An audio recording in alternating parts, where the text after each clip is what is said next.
Good afternoon, everyone, and welcome to today's Lunch and Learn. For those that are joining us on LinkedIn and Facebook, hello, my name is Julie Cameron, and I am a business growth specialist at Action Coach Solihull. So for today, pop your details in the chat and say any comments that you have. Say hi, tell me where you're listening to me from today. So we've got a lot of details to get through. So I hope you've all got your pens ready, ready to take some notes. Like I said, we've got lots of information to cover on customer retention and how to become that retention machine. So let's get cracking. So let's get the first slide up. So today we're looking at customer retention. Now, retention's always an interesting one because when you look at repeat business, you soon realize that the best part about it is that's where your profit comes from. So I want you to think back to our webinar last week on marketing and how to become that marketing machine and buying those customers. What you'll realize is that the money you spend up front, that money you use to buy that customer, actually uses up most of that profit on that first sale with someone. So therefore, what you've got to do is get them back for repeat purchases to buy and make more profit out of that particular person. This is a very big part of what we're going to talk about today, about how we can build that relationship to give us that repeat business. And obviously, the longer that they do business with us, the more chance we're going to get that referral from them as well. You know, and when it comes to referrals, you have to realize that you don't have, they don't really come at the beginning of any relationship with somebody. When somebody is brand new to you, the referral is not something that they feel natural or comfortable to do. You know, they'll come as someone gets more relationship with you over time and you start offering incentives to them to make those referrals or asking them for referrals in some way. And this is where that lifetime value we discussed last Wednesday becomes real. You know, making sure that people come back again and again to you and buying from you is a very big part of getting the results and increasing that lifetime value.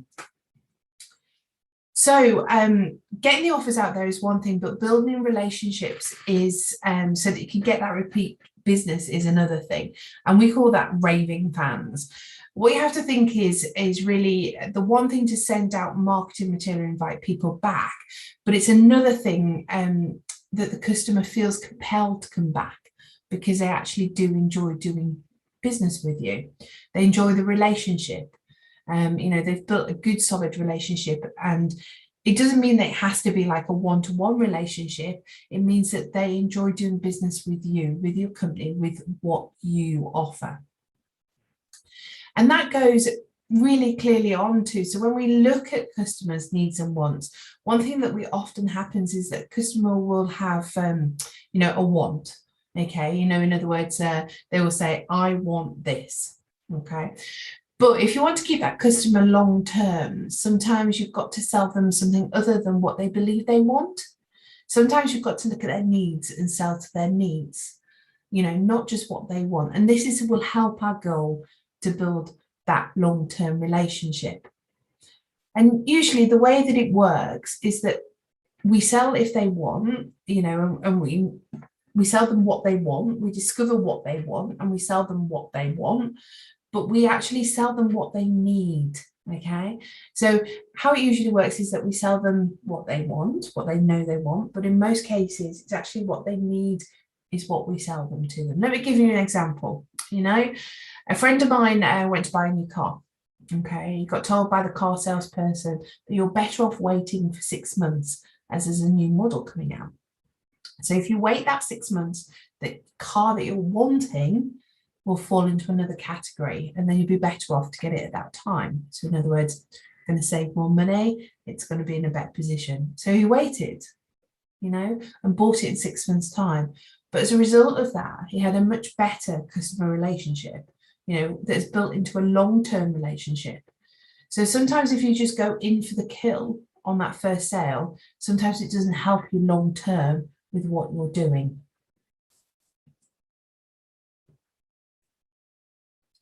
And that comes down to the simple fact that what we're building is relationships. And the more you understand that your goal with every single customer is to build a relationship, or if you're buying that relationship or selling that relationship, the better off it will be. I think we've all been used to, that business, or we've all been in, or we've used that business that treats you as a one-off sale, but the aim must be for every business really is to get that person buying from you again and again, so that you can both have a great long-term relationship, because that's where you'll really make that money. So how does that work? So let's look at the scales. So if we say that every human being has an emotional bank account, okay, maybe you just use it in your private life, as well, but think about it. We all make emotional deposits into that bank account, or emotional bank account. And that's when what happens is that you build a relationship points, and it's the same with the customer. You've probably had some customers you've dealt with you for, like, say 5, 10 years or longer. And it's those long-term customers where you've made lots of deposits into their emotional bank account. Okay. So in other words, if you mess up, if they have an issue, you're usually okay, because there's a lot of deposits into that account. However, if you make that same mistake with someone who's brand new to you, a new customer, and they've never had any deposits into their emotional bank account, they haven't built any level of trust with you yet, then what's going to go and happen? We all know what's going to happen, So it's how you treat them as a brand new customer, what you do, and building up the deposits in their emotional bank account is so important. Because if you start out taking a lot of withdrawals, then why would they come back? What's the benefit in it to them, other than to say, we've got the product, we've bought it. But if someone else, for example, another supplier, then came along and built their emotional bank account, then you'd lose that customer. I'm sure you've seen this in your own life, where you've bought something from somewhere, and then somebody has come along, treated you better, or has deposited more into your emotional bank account. So you've purchased that from elsewhere. So you have to think, have you as a supplier really gone above and beyond, or is all you ever do is just enough? What we're looking at here is how to go above and beyond. What is it that you do to put deposits into your customer's emotional bank account? Now, it can be a simple thing, like a handwritten note or a phone call to check that everything's fine, but it puts that deposit into that emotional bank account. It builds up a balance so that it will actually outweigh the mistakes or the withdrawals that you need to make. So keep that in mind as we're trying, on how you're going to build up those deposits in the emotional bank account of your clients, of your customers, of the people that you do business with. Now, we chatted on our Lunch and Learn about our customer base, and for this reason, and the reason for this is because one of the things that we looked at was who was our ideal customer. And as you can see on the screen, we've got A, B, C's and D's. Now, we want to deal with the A's and the B's, the awesome customers, the ones that pay on time, that love us, that get what we're delivering, whether that's service or a product, or those B's. But even sometimes we want to deal with the C's, and then we can re-educate them how to become that B or that A grade customer. So what about the D grades, I can only ask? Well, they could just go and deal with somebody else, let them go to another supplier, and the reason for this is that you're going to build a system on repeat business. So who do you want to build the system for? Do you want to build the system for low grade customers? And the answer is quite clearly no. You want to build a system that attracts the high grade customers, those A's and those B's, and I've put a line there, so you can show that. We want to deal with the A's and the B's. We want them to come back every single time. And we always plan, when you're looking at your business, always plan for that group of customers, because they are your best style of customer and they are the A's and B's. So how do you want to do business? Just think about it. A lot of businesses try and be all the things to all people, and they struggle. So go and pick that target audience that we talked about last week, go and look at your ideal customers and go after them and develop that system of retention. This is for those A grade customers. It's all about them. Develop an upfront marketing system. And as I said, it's all about those A-grade clients, those A-grade customers that are great, that those are the ones we want to build our business in dealing with. So information is power, and what gives us is this very simple part of the 80-20 rule, it's where we sit down and say, who are our top 20% customers? Who are they? What are they? What are the names of them? Who are the people that basically pay our bills? In the majority of businesses, 80% of our income comes from 20% of these people, of our customer base.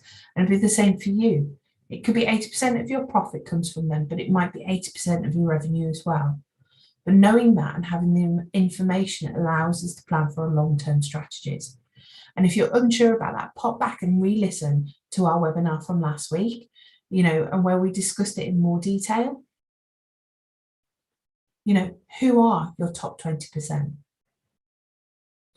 Now, when we talk about customer retention, we also talk about customer satisfaction. And I guess, the question that I want to ask you all is, if you've had a satisfactory buying experience, how many people would you tell about it? Would you tell everyone? Not many? Or no one? Well, if you're anything like me, you wouldn't tell anybody. You wouldn't say anything negative about it because you've got nothing negative to say. But there again, you wouldn't go around going, wow, this is the best thing ever.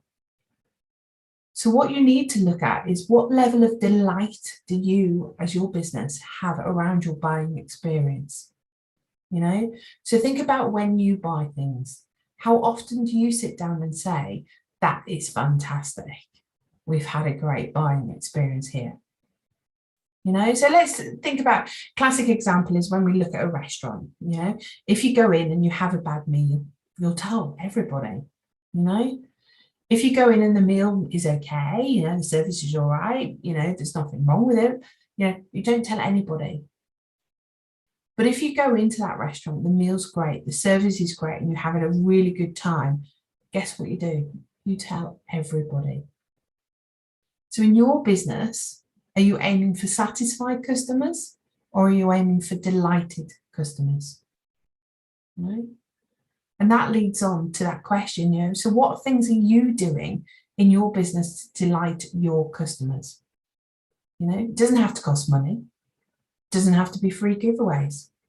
Sometimes it just has to be a simple little thing that can delight your customer over and over again. So if we think about a restaurant again, Brad always uses this example. He lives out in Las Vegas at the moment, and when he has friends or clients come to stay, they always ask for a restaurant recommendation. So Brad always goes to the same restaurant. He books them in, okay, and he makes sure that he's got the right time, and he also the right time, the right numbers, all those little details that would be imperative. But then what he also does is that he sends dessert to them afterwards. Now, that doesn't cost Brad a lot of money, but it's a simple thing to end the night on. And guess what that client or that friend is saying? Wow, that's really great. Brad sent us dessert. It's really nice. Okay. Your aim is to leave people with a level of delight, not a level of satisfaction. So those people, those clients, will know that Brad cares, that he's thought outside the box and is wanting to delight his clients. You need to be at that stage in your business where people are leaving they leave excited about having done business with you. So I guess the question you're all asking me is, how do I make people excited about doing business with me? Just think of the fact that you're aiming to build a relationship. What would you do to make this person feel excited about what they've done, or feel passionate about what they've purchased from you, so they're happy to go and talk to others? And it leads down to great customer service. Great customer service is needed in order to make sure that we have great customer retention and that we're no longer being reactive. Most people think that a customer service department is more like the complaints department, but a customer service department should be about the good as well. And I want you to think about that. How many times do we hear from business owners that they never get complaints, you know, and they show it off and go, well, we never get complaints. But sometimes the fact that you're not getting complaints is not a good sign. You do want to get complaints because if something goes wrong, you want to know about it. You know, getting complaints is not such a bad thing, you know, it actually works out quite good. And the reason I say that, people are going, Julie, you're going bonkers. But no, it's about how you act on them, you know, how you make them into a good experience. So turning that dissatisfaction into delight, you know, how are we being proactive about our customer service? We should actually be getting letters, cards, gifts from people saying how wonderful our business is. And that goes down to the customer service that we're delivering. So when you sit down and you look at it, when was the last time that you got a great letter from a customer? When was the last time you got one? Did you get it daily? Or was it a week ago? Do you get them once a month or do you not get them? You know, these are the things that you need to look at. Social media is a great way of building great customer service because it allows you to keep in touch with people, you know, but they'll also complain about you on there. And if you fix it immediately, amazingly enough, you'll get positive stuff on there too. You know, Brad was doing seminars in Australia a wee while back, you know, and there was a woman there who had a bad experience about buying some of his books. You know, she wrote it on the customer, you know, she wrote it on his Facebook page. You know, Brad replied to her and had one of the team reply to her. Then somebody called her and fixed the problem immediately. She then went back on Facebook telling the world how wonderful they were and that even when they've made a mistake, everything got fixed and it was fixed really well. You know, that is being proactive. So, you know, as I've said on the screen, you know, don't wait until there's a problem to take care of your customers. Ask for feedback, ask for and be proactive where it comes to it. You know, and then the next thing is about being, the next thing is innovation, you know, and by this, I mean, no matter how good you get, you have always got to get better. Whatever service level you've given someone in the past, if you give them that level of service 3 or 4 times, they'll then think that that's the standard. So they will always sit there thinking, I wonder how they'll blow my mind next time. Your A-grade customer, and it goes back to your ideal customers, you know, are demanding innovation. You know, they demand that you're even better service every time you do business with them. Just because you were good in the past doesn't mean you'll get away with not being that great in the future. And even better the time after. And better the time after that. It must get better time after time. So it's time to think outside the square. Now I'm going to put on the screen, you know, so when you think about innovation, many people say about thinking outside the box. Okay, so I've put on the screen 9 dots. So if you guys out there want to draw those dots on your page and think, how do I actually join these with 4 straight lines without picking up my pen? No?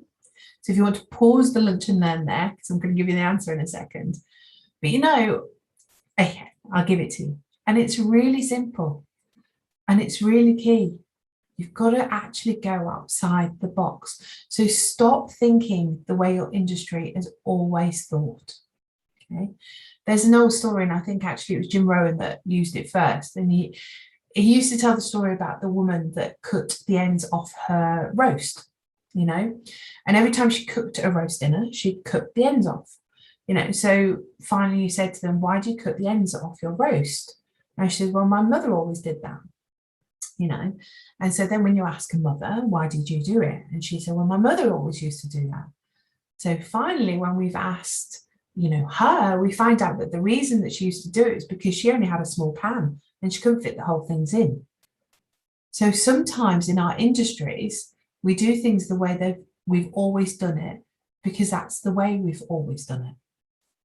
No? There's no rationale or reason behind it. We've just done it because that's the way it's always been done. So you've got to sit back and look and say, what else can we do? You know, how else can we do this? You know, think differently. Steal ideas from other industries.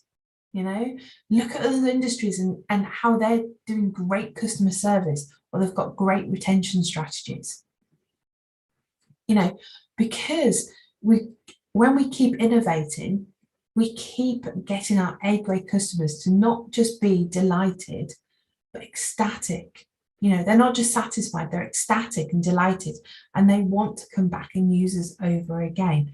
You know, and a great idea is if you've got a customer that keeps on coming back, so every third or fourth time you do business with them, raise your game. It doesn't take rocket science to work out that they'll keep being excited to do business with you. You know, don't just get to a level and stop. Keep innovating, keep getting better, because our customers will always expect us to get better. Which brings me up to a point called moments of truth. Now, I remember learning about moments of truth when I worked in the hospitality industry. And there's a really great book that was written by the head of Scandinavian Air Services, the airline SAS.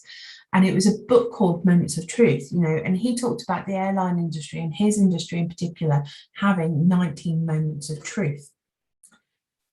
You know, and these are the moments where somebody in the industry, in the airline industry, can either get it right or they can get it wrong. You know, they're either going to be really happy or they're going to be really upset. And he said that there was a lots of time when it didn't, you know, where it doesn't really matter, and they're not moments of truth. They're just times when we're dealing with a customer.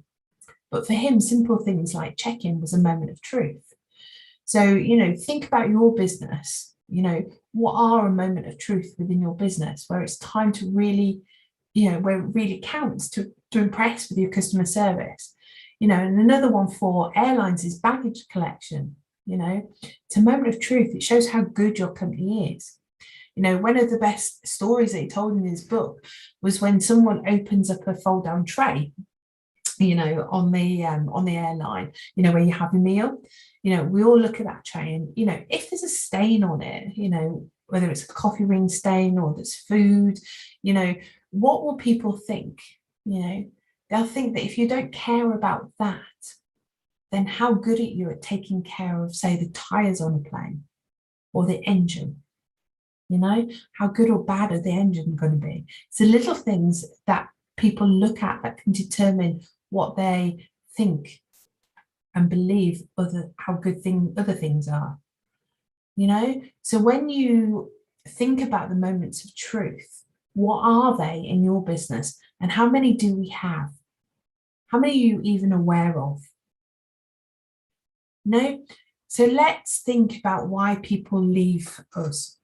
You know, let's examine this because moments of truth have a massive part of this. So, you know, most people think that people leave us because of price, and we think that price is the key factor of why customers leave us. But as you can see from the screen, you know, people leave us because a number of reasons. You know, 1% of our customers will actually die. You know, 3% of them will move away. 5% of them will have a friend that's entered the industry, so therefore they'll buy from them. You know, 9% is that a customer has been sold by a competitor. And then 14% will move because of product or price, or a better product or a better price that comes from somewhere else. So if we look at that, you know, 14, 9, 5, 3, and 1, it goes to about 30%. You know, what we find is that 68% of people will leave us for a different reason. You know, so what is the reason that 68% of people will leave a company and go buy from another company, or leave salesperson and go and buy from another person? Okay, and that is, you know, something called perceived indifference. You know, basically, they believe that you just don't care. They think that you couldn't care less about them. Now, why do they feel like this? You know, mainly because you haven't kept in touch, you haven't followed up, you haven't done what you said you would do. You are perceived as being reactive. Even customer service doesn't work for perceived indifference if your customers don't believe that you care. So what are the things that you're going to have to do to get rid of this 68% of perceived indifference? You're going to have to communicate with them. You're going to have to keep in touch. You're going to actually have to follow up. So how does this perceived indifference come about? And I'm sure you've got examples in your own life where it's happened where it's happened to you, where you've had a company you've bought from, and, over a period of time, you realize they really couldn't care less. They spent a massive amount of money, up front when you're initially buying. But then as soon as you've purchased, and as soon as you purchase, they're like, you've got them, they're a customer, leave them alone and they'll be fine. And that's what perceived indifference is all about. So if you look at your customer base and say, okay, how many of them actually believe that we care? How many of them actually believe that we care about keeping them as a customer? How many of them know that? How many have we shown that we want to believe that we want to keep them as a customer? So what have you done to show your customers that you actually want them to stay? And that's actually, we've got them convinced. What have we done to make sure that we've convinced them that we're a great company and that they should stay with us? And I believe it's customer service. And there's two main aspects of it. Be consistent in what you do and be easy to buy from. So if we look worldwide, a few years back, McDonald's was always at the top of customer service list. And you sit there and go, really? McDonald's, why? Well, easily, because they're consistent in what they deliver and it's easy to buy from them. So now if you look at it, the top is, potentially Apple. The Apple stores are massively high on customer service. What do they really do? Like I said, they're massive on customer service. They have staff that you're able to buy from. People actually go in there because they know you'll be able to deal with someone. It's fairly consistent. It's very easy to buy stuff from them because you can run your credit card through iPhones and you can make a transaction very easily without having to queue up, and they do follow-up service. And that's where it comes to, that wow factor, and probably Apple is probably up there with that wow factor because they do that follow-up service. But what you have to remember is that it's only when you get number one, the consistency, and number two, that ease to buy right first, that you can go on to that wow factor. A story that Brad always uses at this point, is that he had an accountant, that would send football tickets and he'll get tickets to go to a charity dinner, all this wonderful stuff that are amazing wow factors. But actually, he's kept on messing up with the accounting. So he wasn't consistent in his delivery of his product or service. But what he's actually saying by doing that is that the actual accounting is not really important. Going to the football is more important. So when you're looking at that, thinking about it, customer service is not all about the wow. In the beginning, it's just about that consistency and that ease to buy. So making it easy for people to buy, be consistent and deliver a good quality of service and product to a customer time and time again.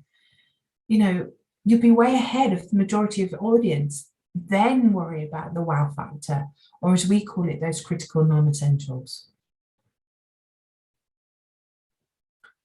So the next thing that we need to look at is how to get our customers to climb that ladder of loyalty. How do we get them to become more loyal to our business? And this is when really marketing comes into it. And relationship building is a massive part of it as well. But marketing is a major fundamental of building this ladder. So first, we've got to understand what the ladder is, looks like. So we've got our ladder on the screen, okay? So at the bottom of our ladder, we have what we call suspects. So what is the definition of a suspect? Someone is, and I believe, once you've decided on your target market and your target market, 20 of them, that we discussed last Wednesday, you actually defined who your suspect is. So someone is a suspect if they fit into your target market. So key here is to define what your target market is, and then automatically you have got your list of suspects. So you might have a database of 1,000 people with that particular target market, that target audience, okay? So a suspect is someone who fits into that target market. They haven't interacted us with anyway, they haven't done anything, they're literally just somebody that fits into our target market. So then our suspect becomes our prospect. Now, what does that mean? No, someone is a prospect if they fit into our target market and they take action. And you can collect our details from them. So basically it means the person takes action and you collect their details. So they've got to do something like respond to an advertisement, or they've got to reply to an email. They've got to click a link on your website and send you details. You know, they've got to do something. They could call your business and give their name, address, telephone details, etc. over the phone. But these are the things we want our suspects to do to move them up that ladder of loyalty and create actual prospects. You know, a lot of businesses, you know, we're all guilty of it, do try to go from the sale, you know, straight from being a suspect straight to the sale. But sometimes what you have to recognize is that it's not actually beneficial to you as a business to go straight for the sale, but to get somebody to actually contact you just to give details and let you know that they're in the market for something right now. In other words, just contact us and take some form of action so we know that we need to follow up with you. You know, sometimes if you go straight for the sale from the marketing each time, sometimes you can miss out on a lot of people. So what you have to remember is, even though some of them won't and don't buy this time, we've got their names and addresses, so we're able to go back to them and follow up at some point. The more people you get to take action and collect their details, obviously the more you've got one more step up on that ladder. You know, so we've gone from a suspect to a prospect, and then the prospect becomes a shopper. So what does a shopper mean? You know, someone to me is a shopper if they buy something once and that you can confirm their details with them. So someone is a shopper if they buy something from you and you confirm their details. They're not a customer yet, they're a shopper. And remember, we should always be aiming for more, you know, another buying, another, you know, so if they shop more than once, that's when they become that customer. So the shopper is a really exciting point for us, but the most exciting time is not when they're a shopper, it's when they move up to that next level of the ladder.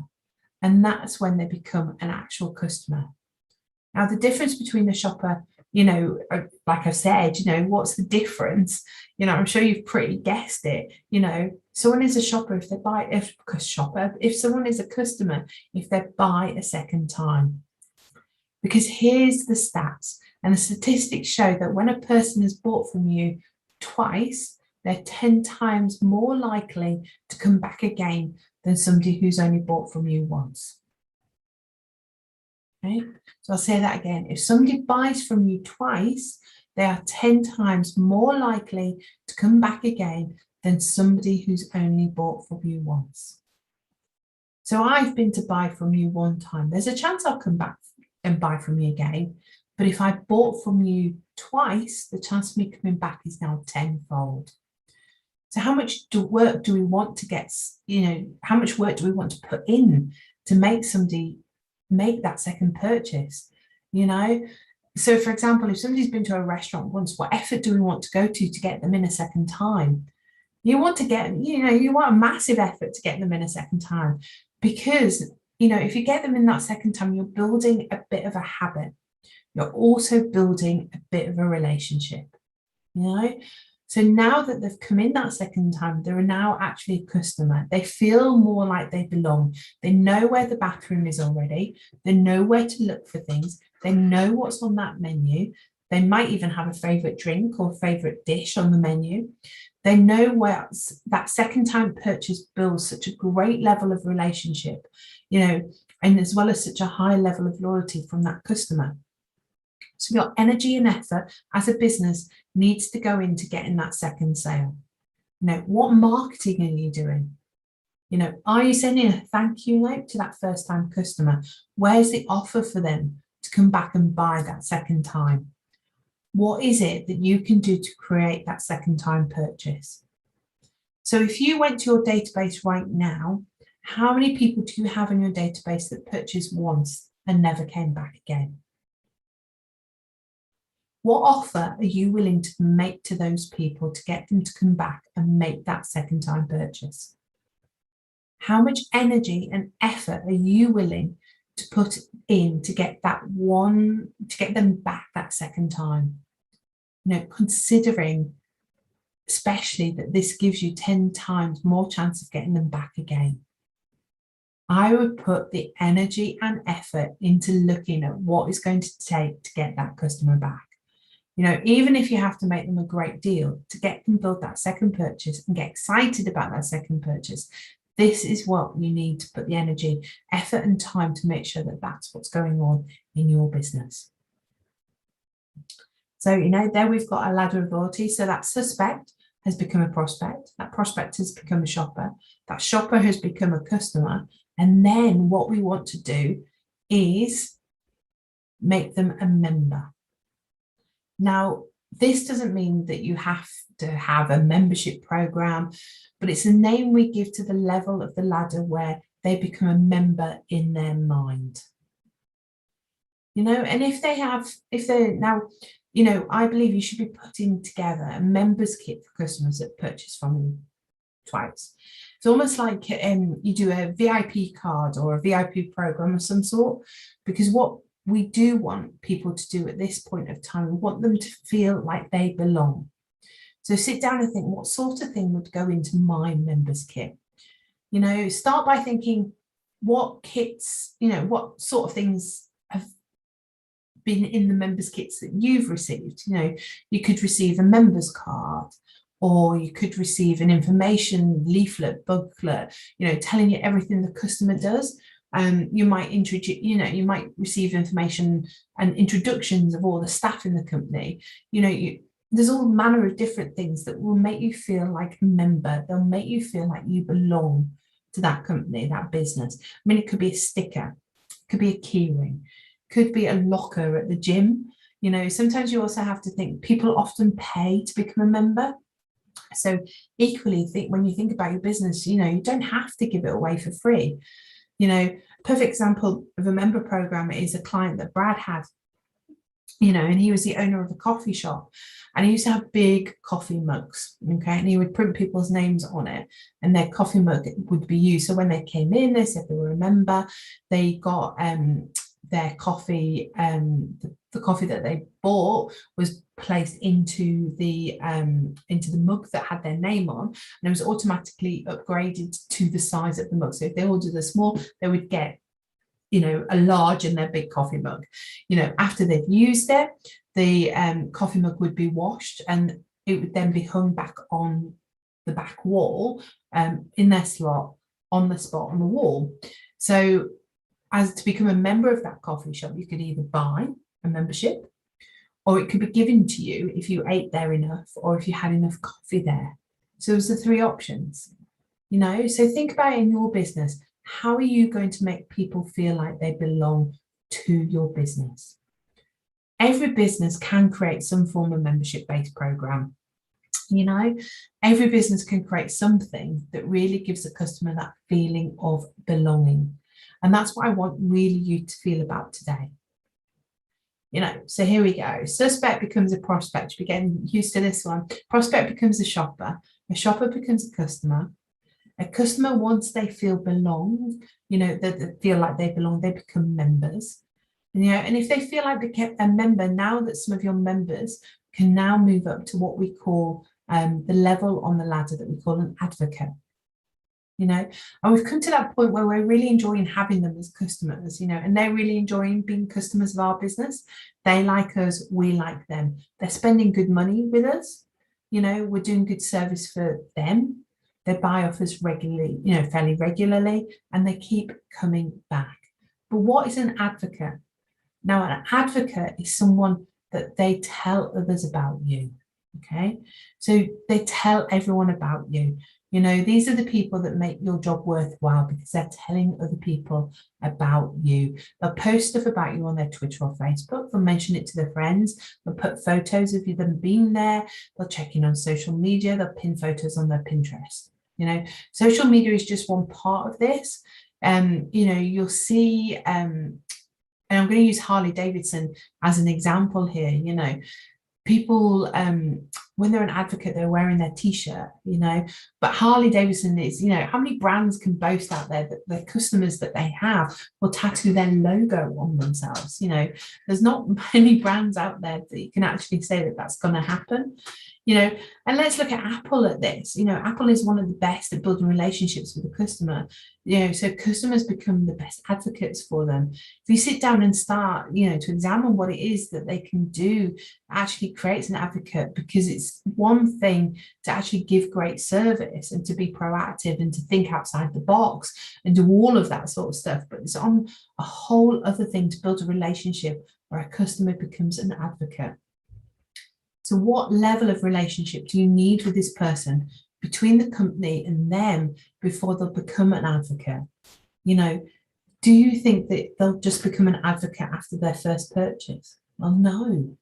It takes time. It takes time to build advocates. It takes several transactions. It takes trust. It takes all of these things. It takes personal rapport building with either 2 or 3 or how many actual employees in that company. And that's how we build to the level of an advocate. Someone becomes an advocate for you if they get you real results.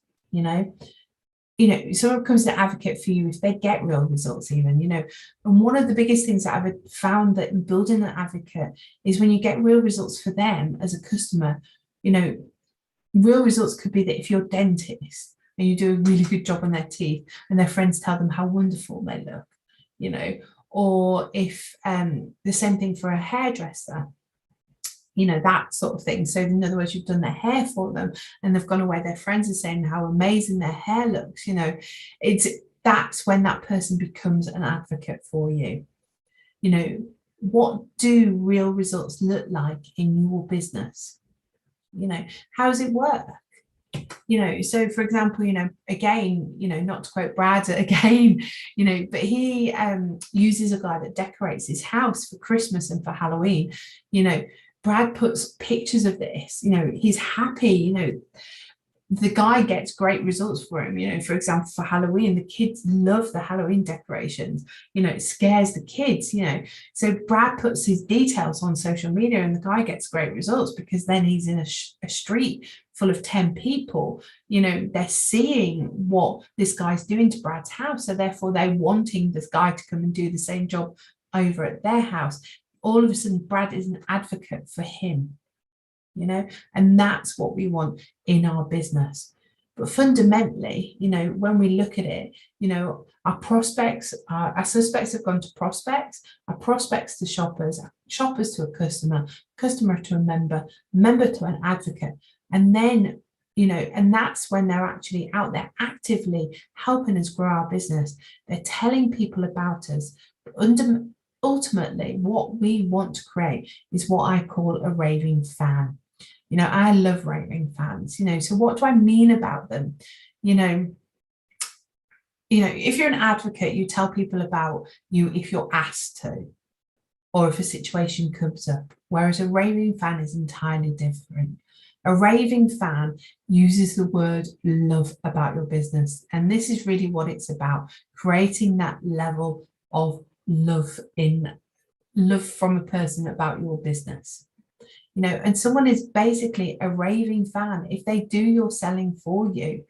This qualifies them as a raving fan. These people sell others or you. And, and I know within Action Coach, we often have our existing customers, we interview them about their success, what happened, where did that success come from, and guess what, all of a sudden they become an advocate and then a raving fan for us.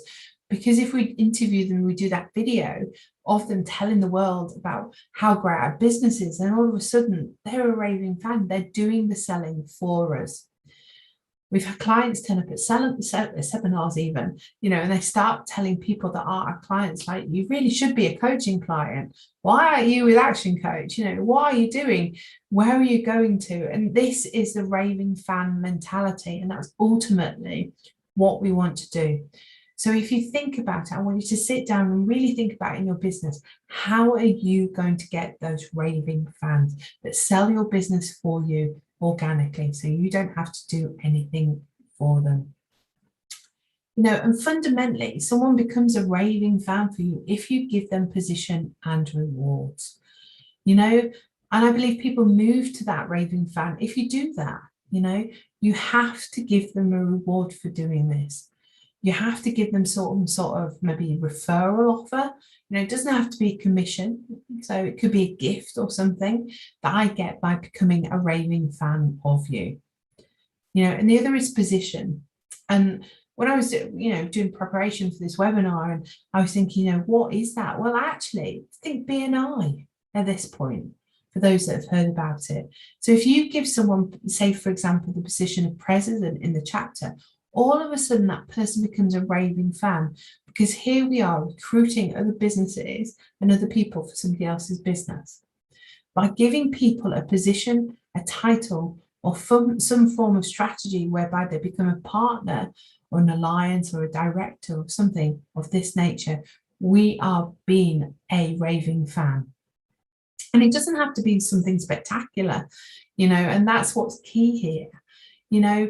Another example is someone who's opened a restaurant. I'm using a lot of restaurant analogies today, but it's something that's key. Instead of just having one partner in that business, he has many small partners. So they don't need to invest a great deal of money, but all of a sudden, all of these investors have been given a position within that organization. They get a business card with their name on it, and there you are. All of a sudden, you've got a team of about 100 people who are all raving fans of the restaurant before it even gets opened. So they're out there building the restaurant before it opens. What position does it give people? What are the rewards? Yeah, they may get slightly larger profit, but what they do need is to start examining how people actually get real results in building real raving fans. Give them position, give them rewards, and this is key. And this is, we're looking at the FedEx lesson. They want customers to stay, say, and pay. They had this policy, who was and I think it was Mike Bash, who was one of the founding vice presidents of Federal Express, and he said, very simple, he said, to get customers to stay, pay, stay, and pay was their goal. We want them to stay longer. We want them to have good things to say about us, and we want them to pay their bills. He said to do that, rather than to have them walk, squawk, and balk at cost. It was such a much more profitable way. So, so let's think about what it's worth to get somebody to stay and pay, versus the cost that it will cost you when somebody walks away, squawks about you, tells negative things, and balks about ever paying their bills. And going back and buying from you again. What it's worth to a business to be able to do that?